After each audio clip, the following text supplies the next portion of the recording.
Once dominated by Roman conquerors, this tiny island nation rose to become one of the largest and most powerful empires in history. Its reach stretched around the globe, spanning every continent. It was unimaginably large. Technology, innovation, ambition, these were the tools that built this massive empire and produced the formidable British Navy, a powerhouse that dominated the world's oceans.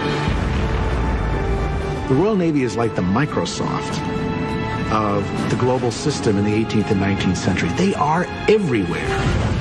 The British Empire constructed massive symbols of dominance that still invoke awe today. But the foundations of that empire were built on ego, bloodshed, and a relentless drive for conquest.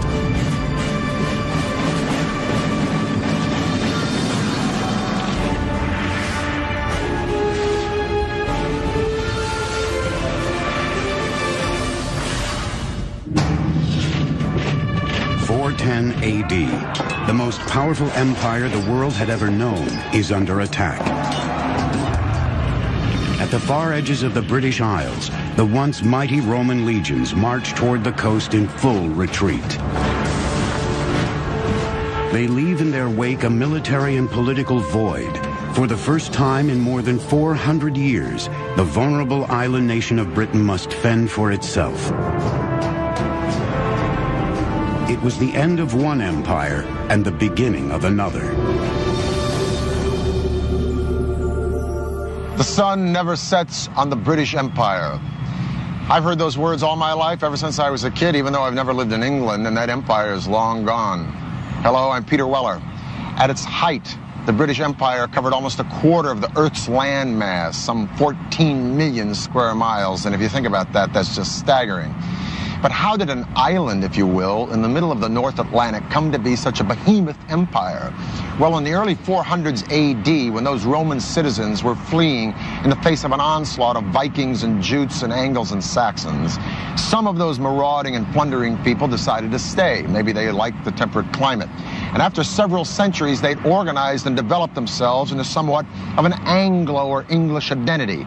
But with the death of the last true Saxon king, Edward the Confessor, the door was open for another people to step in, the Normans, who were essentially descendants of the Vikings living in northern France. And at the Battle of Hastings in 1066, the Normans did that very thing. They took England under the leadership of a man named William, who we call today William the Conqueror.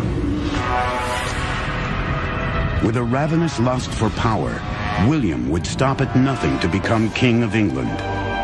To conquer another country like England, you couldn't really be a sort of touchy-feely kind of person. You had to be a very strong leader, and that's what he was. He was a brutal man. In 1066, William made his move. He put together an army of Normans and stormed the shores of England. For several bloody hours, his forces viciously clashed with King Harold's near the English coastal town of Hastings. By the end of the day, with one strike, William had conquered England.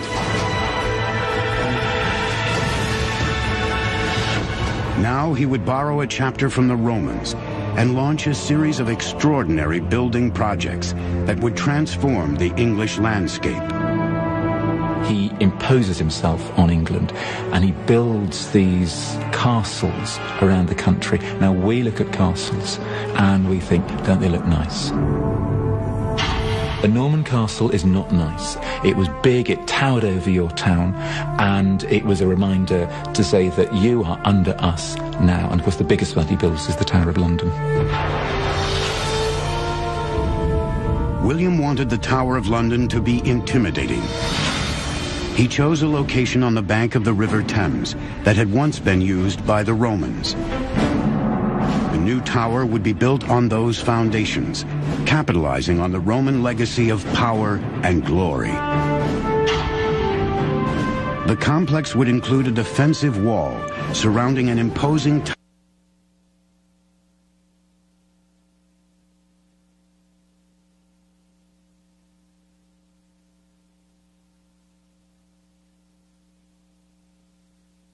can get rid of me. Of course, the people they use to build it are the locals who have to do it, so they use them effectively as slave labor. Building onto the remains of the Roman walls, workers first constructed the barrier around the complex. On the north and west side, where there were no Roman remains, they dug ditches and erected large wooden stakes as a barricade. Then they turned to the massive tower itself. For 700 years, England had relied on simple timber construction. Now William and the Normans would bring back the grandeur of Roman engineering techniques. Like the Romans, William would build his tower with stone. He didn't trust the quality of the local material, so he imported cream-colored limestone from France. His engineers also incorporated Romanesque arches and vaults within the structure for support. Inside the tower's majestic cathedral, workers constructed a series of intersecting barrel vaults, called groin vaults. These allowed the support to rest on 4 piers, opening a soaring space for windows to lighten the imposing interior. It was a great feat for that time because the English were used to building in wood, so I think it was rather miraculous for them to see this enormous structure go up. It was really impregnable. I mean, the walls were tremendously thick and there were just little slits to look out from. The fearsome castle served as a royal residence, fort, stronghold, and prison. And intimidation was backed up by swift and severe reprisal against any who dared challenge the king. You get armed men, and they go up, and they land on your doorstep. They will drive you out of your home. They will burn your home down. They will burn your crops, so you've got nothing to live on. And a lot of killing, of course. As the tower neared completion in 1087, William died, ending 21 years of turbulent rule. His imposing fortress would be a reminder of his vision and tyranny for centuries to come. A series of Norman kings succeeded William and continued his work on the complex. But it would be more than 400 years later that the tower would enter its bloodiest phase. And the king who led it there was not Norman, but from the English family of Tudors. He would become one of the most brutal and gluttonous rulers in England's history. His name was Henry VIII. Henry's appetites were legendary. He hungered for food, for women, for power, and for a son who would one day inherit the crown. The best way to fulfill your duty and your destiny as a king is to produce a safe line of male heirs. And if you look at the portraits of Tudor gentlemen, they're standing with their legs apart and their hands on their hips with these big codpieces. That is not by accident. That is saying, I am virile. Look at me, I can produce families. So a son is a sign of manhood. When his first wife, Catherine of Aragon, failed to produce a son, Henry set his sights on one of her ladies-in-waiting, the alluring Anne Boleyn. He falls absolutely hopelessly both in love and in lust with Anne Boleyn, because Anne is a very, very sexy lady, and she knows it. There's only one problem. How do you get rid of your wife? Apart from murdering her, of course. And the answer is, I've got to divorce her. When the Pope refused to grant Henry a divorce, the king flew into a rage. If he couldn't control his country's religion, he would simply replace it. He boldly severed all ties with Rome and appointed himself head of the new Church of England. Henry now had absolute control over his country. He divorced Catherine and made Anne his queen. But when she also failed to produce a son, she suddenly found herself accused of adultery. The case is made as damaging as it's possible to be, that she's not just having one affair, that she's having a string of affairs, that there are sort of orgies going on in the palace, and Henry is only too ready to believe a lot of this. Henry had Anne arrested and held in the greatly expanded Tower of London. By now, the tower complex had grown to a sprawling 18 acres with an impenetrable facade. The wooden barricade had been replaced and expanded by thick stone walls. A series of towers reinforced their strength and stability. just inside the outer wall, a second wall was constructed to provide another layer of fortification. A ditch had been dug around the perimeter and filled with water to form a moat. With these added defenses, the tower complex was virtually undefeatable. Under Henry's ruthless reign, the fortress became the location for an orgy of violence, a notorious prison, dungeon, and execution ground for his many enemies. And it was here that Anne awaited her fate, death by beheading. Axe executions were actually really nasty because it was not uncommon for the axe not to finish the job in one blow. What he does with Anne Boleyn, he says, "For you, darling, nothing but the best." Instead of having her beheaded with an axe, he's going to have her beheaded nice and neatly with a sword. On May 19, 1536, Anne was led to a private courtyard on the tower's grounds. With one swift stroke, Henry's problem was solved.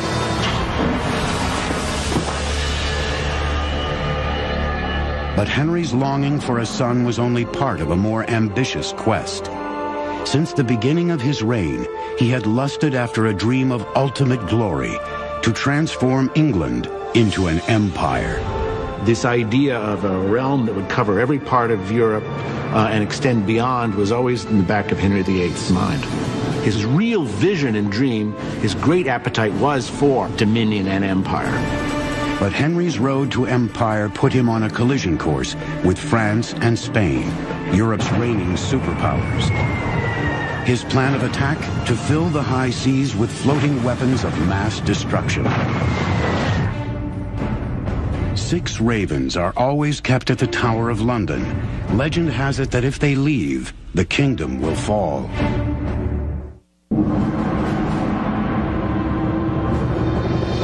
Summer 1510.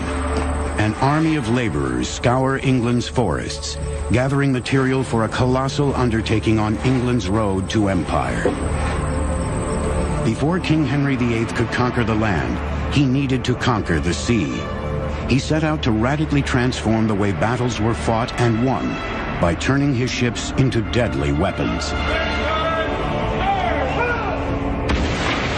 He is the one who first begins putting heavy guns on ships. To put these large siege warfare type guns, ship cracking guns, some of them weighing almost a ton, on shipboard that could be used to batter your enemy into submission. Massive guns required massive ships. Henry ordered his naval engineers to build a new and imposing fleet. The centerpiece, his flagship, was one of the world's first battleships. It was called the Mary Rose. The Mary Rose really epitomizes the mentality of naval planners of that age. Get as many guns pointing as many directions on shipboard as you possibly can. And that's what the Mary Rose was set to become, a gun platform. The Mary Rose featured a breakthrough advance in warship design, gun ports. Holes were carved into the side of the ship with flaps that could be lowered over them. These holes allowed cannons to be positioned and fired through the side. Naval designers could now engineer decks dedicated solely to firepower. The added weapons turned the Mary Rose into a killing machine. This was a major revolution, really, in ship design, of which the Mary Rose was the sort of very beginning. By the mid-16th century, England's march toward naval dominance was in full flow. But Henry soon ran into a problem. The cost of arming his ships with expensive bronze guns was quickly draining England's treasure chest. He's got to find other ways to produce the kinds of, heavy artillery, which can help his armies and his navy fight effectively, but at a lower cost. And the cast iron gun's the perfect solution. The cast iron gun runs less than a fifth of the cost of a bronze one. A successful cast iron cannon had never been made before, But Henry knew how to make it happen. He turned to the country's famous iron-making region, the Weald, and gave his engineers a mandate. The difficulty with casting in iron a large piece like a cannon was the fact that, for a start, iron had to be melted at a much higher temperature. There was only one way to get the temperatures high enough, an engineering wonder of the time, the blast furnace.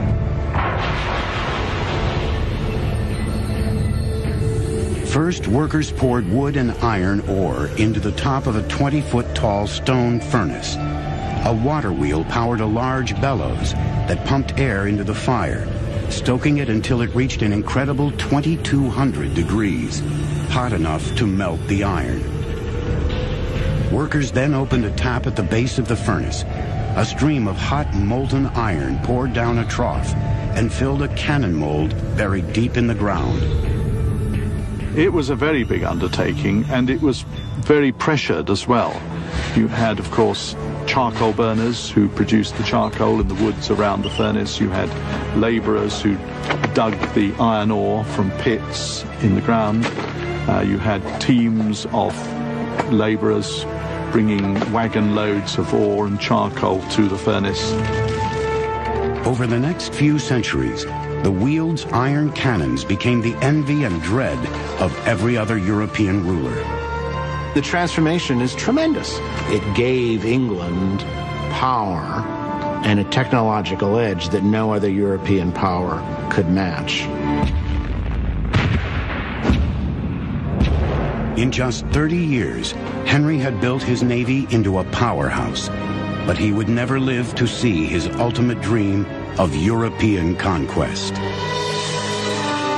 Enormously obese, his oversized appetites finally betrayed him. He died in January 1547, leaving a legacy of brutality and innovation that stands through the ages. His reign had laid the seeds that would explode into a mighty empire. And Henry lays the foundations all right by building a navy, by building this notion of Britain as forming an empire, an imperial presence in the world. Backed by the growing power of their navy, England's empire would expand over the next 150 years through colonization and conquest. By the mid-18th century, Britain controlled parts of India, Africa, the West Indies, and North America. But two major threats to the burgeoning empire loomed ahead, and the king who would fight them, George III, would also be battling demons of his own. It's always talked about as his madness. It was a physical illness that he had, but the effect was that it affected his brain. George first slipped into madness in 1788, 7 years after suffering a withering blow. A small territory a world away had defeated the mighty British in a war of independence. It was called America. When the British troops leave Yorktown, when they surrender, they play this tune, "The World Turned Upside Down." And that is really how it seems. The world has turned upside down. The world's gone mad. When rebels win. Over the next decade, George's world slowly caved in on him. Then in 1804, another threat would send the king and his empire spiraling to the brink. French Emperor Napoleon Bonaparte. By the early 1800s, the tyrannical conqueror was quickly overtaking Europe. England was his last obstacle to continental dominance. He was as large a threat as the Nazis were in the Second World War. He was amassing the forces for an invasion of the British Isles. England's Royal Navy had become a major force at sea, and in 1805, it faced Napoleon's invasion threat head-on in the momentous Battle of Trafalgar. Using fearless naval tactics and the most technically advanced ships of the age, England annihilated the combined forces of the French and Spanish fleets. Trafalgar confirms Britain's position as the supreme maritime power, and the British emerge as the unsurpassed masters of those naval technologies. But by the time of Napoleon's final defeat in 1815, King George III was permanently gripped by insanity, becoming a mere figurehead of power. His mind is completely gone. His eyesight goes as well, and he wanders up and down the corridors of Windsor Castle, has to be fed like a baby. Long beard, long hair, no idea what day it is. It's just very sad. By this time, England was growing rapidly into a superpower, based on the supremacy of its naval engineering. But it would be another realm of technical superiority that would catapult the British Empire to global dominance. The 19th century was about to usher in a period of engineering invention not seen since the Romans. The Mary Rose sank in a battle with the French in 1545. In 1982, the ship was raised from the bottom of the sea. By the 19th century, Britain had developed into an industrial titan, bursting with wealth. Its monumental success came from a period of staggering technological invention that swept across the empire and then dominated the globe. It's hard to think of a period in history where you had so much creativity in terms of technology, so much willing to experiment with the possibilities of what you can do with machines, what you can do with engineering, what you can do with architecture. In the past, empires had been built by hand. Now the British would dominate their territory with machines. Engineering innovations like cast iron and the turning of a warship into a single ballistic offensive entity with guns transformed the English Navy. And that Navy transformed England into an empire. And that military and commercial empire that spread from Europe to Asia, from the Americas to Africa, dominated the seas. But what about the land? Because by the early 1800s, Britain was jumping with productivity, but lacking in means of overland distribution. Well, in 1782, a man named James Watt perfected an engine driven by steam. But it was 40 years later that George Stephenson and his son Robert took that engine and with a firebox, boiler, piston, and a remarkable invention called the chimney, powered a locomotive called the rocket over tracks at the blistering speed of 29 miles an hour and revolutionized overland commercial transportation with the railroad. The rocket was not the first locomotive, but its unique engineering features proved that steam trains were the force of the future. The key to its speed was in its engine. A series of copper pipes carried hot gases from a coal-fueled firebox through a chamber of water, bringing it to a boil. This created steam that rose up into a dome and was forced through a valve into a cylinder. The intense pressure from the steam pushed a piston rod that connected to the wheels of the locomotive, powering it forward. By venting the exhaust steam out of a chimney instead of the cylinder, fresh air was sucked into the firebox, stoking the fire. With this advance, the rocket could charge ahead at blazing speeds. Of all the locomotives that were imagined at the time, it's the one that looks the most like a locomotive will. I mean, it's going to be improved in innumerable ways, but that basic machine is the one that emerges as a locomotive for the next century.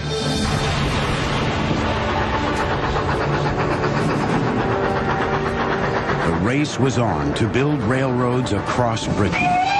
And in 1833, a brilliant and brash engineer rose to prominence when he entered the railroad game. His name was Isambard Kingdom Brunel. Brunel was a real showman. He dressed well, he had a beautiful wife. He was a celebrity, and he knew how to play that to a hilt. He was also a workaholic. He had a very difficult time delegating. Brunel had a bold vision for his railway. It would be the most ambitious project to date, a massive network of railroads connecting all of England together. He called it the Great Western Railway, and he was determined to make it the fastest line ever created. He wanted a track which was on a very, very shallow gradient, so that the trains would be able to travel that much faster. The need for speed meant going through mountains rather than over them, and this led to his greatest engineering marvel. Today, it is known as the Box Tunnel. It was necessary, essentially, to chisel through rock, and the length of the tunnel was something like 1 3/4 miles, which was really astonishing for this time. That's a really serious tunnel, even by today's standards. Brunel amassed hundreds of Irish workers called navvies to dig the tunnel. They began by sinking a series of shafts from the top of the hill. Gunpowder was used to blast through the rock. Then the navvies were lowered in baskets down the shaft, where they excavated the materials with basic hand tools. Horses turned winches that pulled the material to the top of the hill. It was a slow, painful, and sometimes quite a dangerous process, of course. And there were fatalities on the box tunnel during its construction. Lots of dust, lots of grime, and when the explosions were going off, the risk of flying rock. After 4 years of work that claimed more than 100 lives, the box tunnel was finished. The Great Western Railway finally opened in 1841. Trains still run through the box tunnel to this day. The railway mania that Brunel helped ignite eventually spread to the rest of the empire, tightening England's stranglehold on power around the world. Railways in the middle of the 19th century, first in England and then wherever they spread, they're sources of just incredible wonder. They're big, they're loud, they're dirty, and they're just power. And they represent speed, they represent the conquest of space and time. They're literally awesome machines. With the runaway success of the railway, Britain was now decades ahead of the rest of the world in modern engineering technology. Their empire was fast approaching its apex. But a staggering blow to its nerve center would rattle the empire to its very foundations.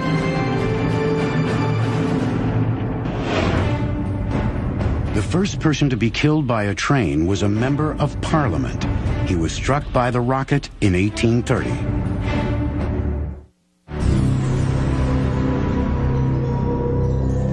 October 1834. In the dark of the London night, a violent fire rages through the very heart of the British Empire, Westminster Palace. For centuries, this complex of buildings had been the command center of British power and a towering symbol of its strength. Now, as flames turn the palace into a roaring inferno, thousands watch in shock and horror, wondering what will become of their mighty government.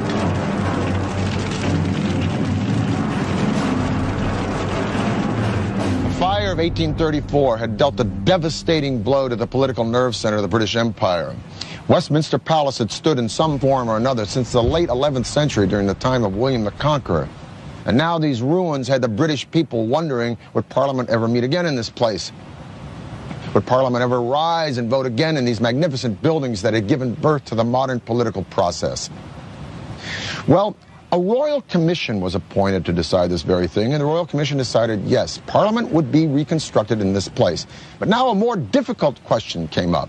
What would these buildings look like? Would they be neo-Gothic, French, Italian, or English? Or would they be the perpendicular style of Elizabethan Tudor or English Renaissance?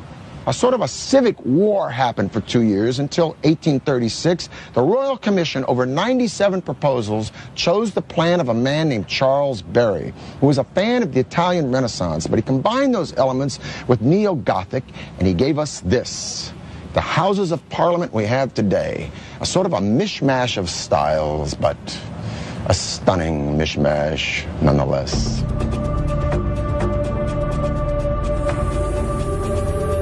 From the ruins of the old Parliament, British architects would design a government building of staggering proportions, twice the size of the U.S. Capitol.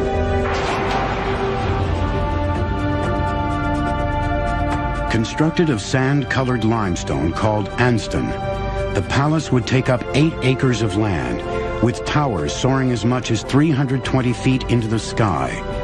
It was decided that one of these massive structures would be a grand clock tower. Today, we know it as Big Ben.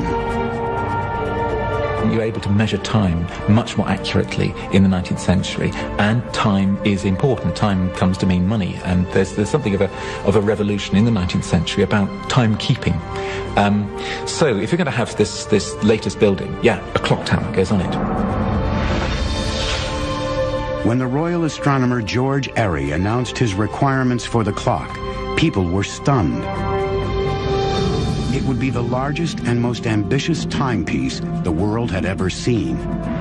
Now, Airy's demands for excellence were fairly rigorous. For instance, one of his requirements was that the clock be accurate to within 1 second every 24-hour period, and furthermore, that the accuracy reports of this clock be telegraphed on down the River Thames to the Greenwich Observatory twice a day. Now, this was not the 21st century age of information. A digital clockmaker today, this would not be shooting for the moon, but a 19th century clockmaker, to make such a great clock in a huge tower with such heavy striking mechanisms, pushing such heavy hands, with such precision and such accuracy that would be exposed to the rain, wind, and elements second after second, hour after hour, week after week, year after year. This was absolutely unimaginable. It was like going to the moon. So Parliament, rightfully, asked Airy if he might come up with a plan that was a little bit more reasonable, a little less expensive. But Airy was adamant. And thus the clock today we call Big Ben, which is really the name of the bell, became the standard for timekeeping the world over. Incredibly, it was an amateur clockmaker by the name of Edmund Beckett Denison who designed the famous clock when all other experts failed to meet the challenge of pinpoint accuracy. Like all clocks of this type, Denison's would be powered by weights, gears, and a pendulum. But Big Ben's design featured a groundbreaking new device that would protect the pendulum from outside forces. 2 metal arms control a wheel with 3 spokes. With each swing of the pendulum, one of the arms opens, allowing the wheel to turn a notch. This regulates the movement of the clock. When rain or snow weighs down the clock's hands, the arms isolate the pendulum so it keeps swinging without being affected. To fine-tune the clock's accuracy, timekeepers simply reach into their own pockets. Pennies are used as part of its regulating its accuracy. By adding or taking away one of these old pennies from the pendulum, the clock can actually gain or lose 2/5 of a second in 24 hours.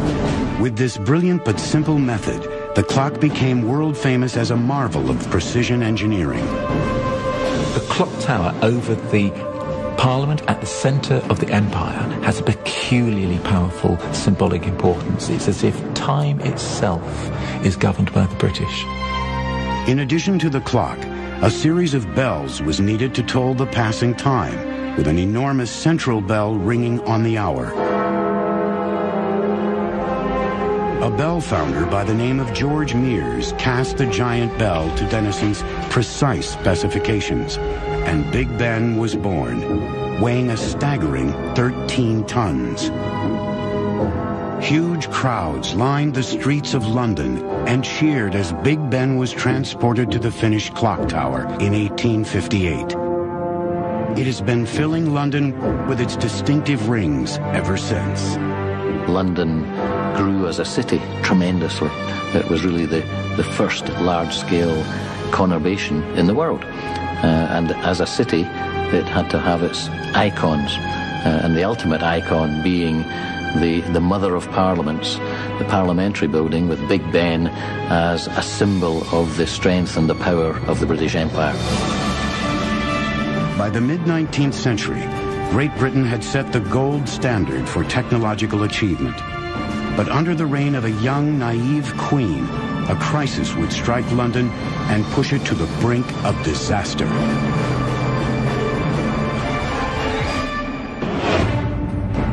A flock of birds landed on the minute hand of Big Ben in 1949 and set the time back 5 minutes.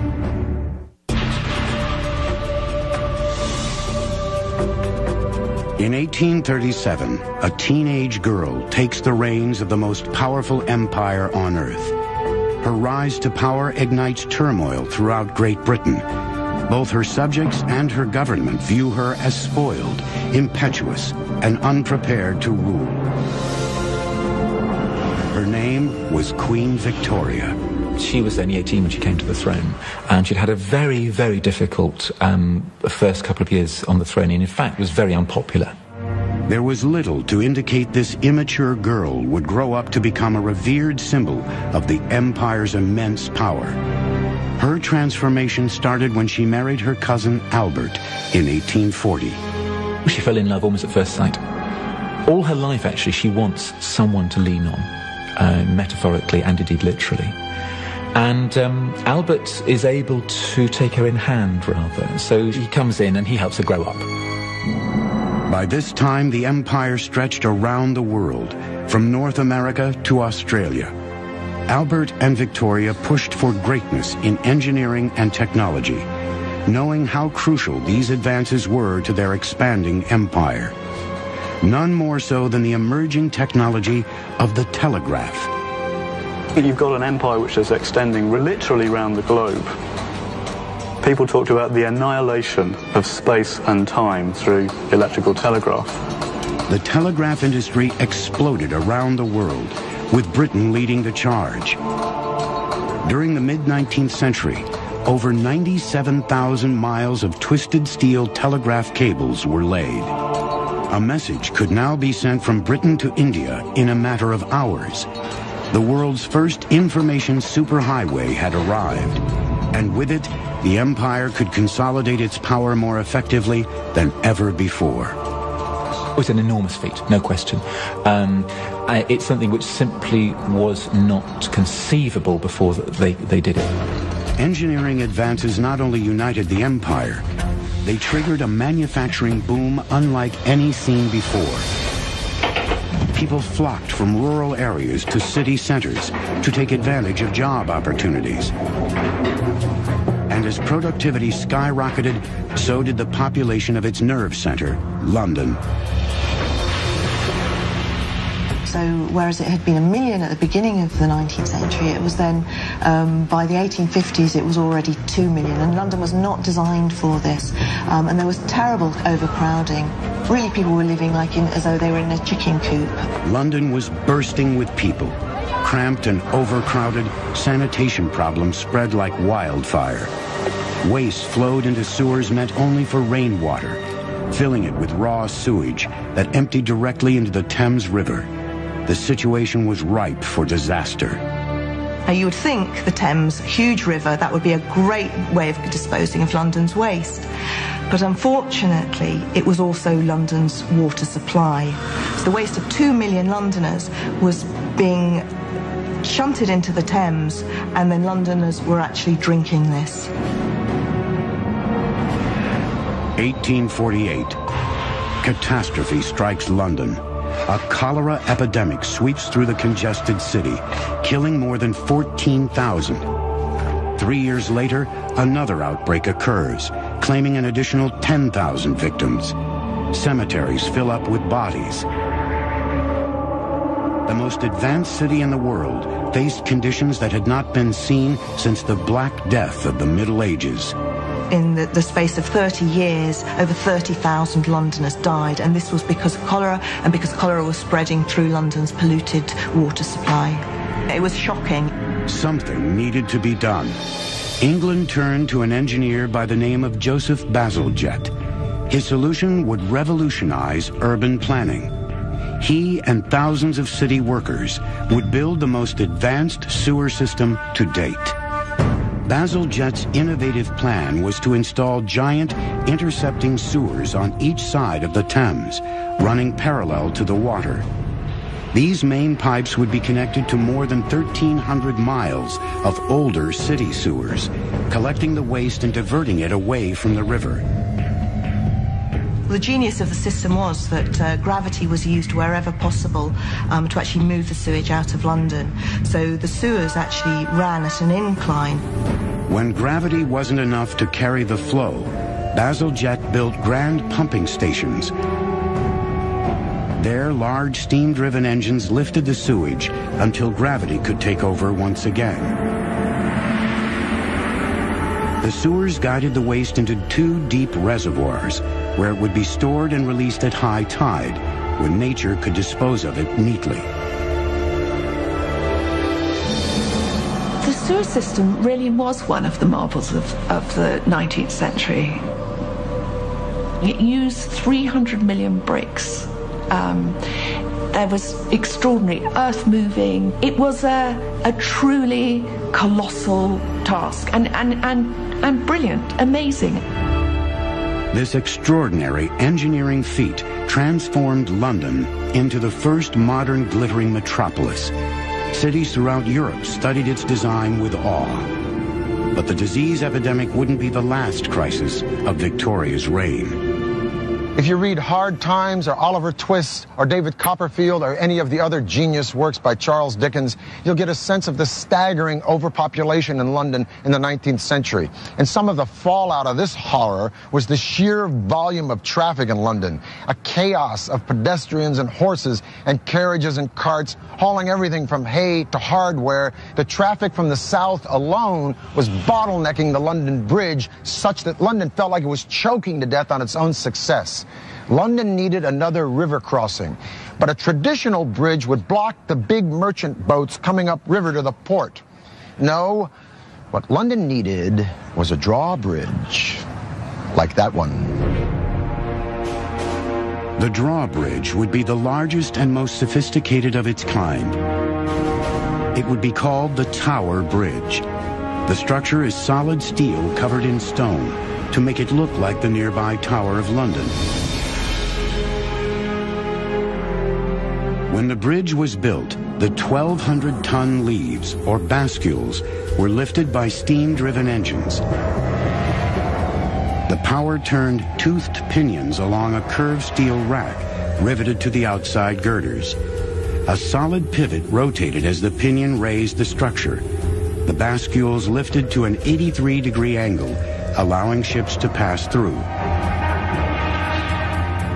The rising of the bridge only took 1 minute to raise it, so it was an incredible feat of engineering. It took more than 400 men and 8 years to build Tower Bridge. Today it is one of the most famous and recognizable bridges in the world.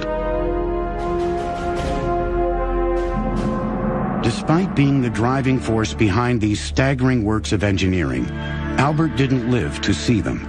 He died in 1861, shattering Victoria.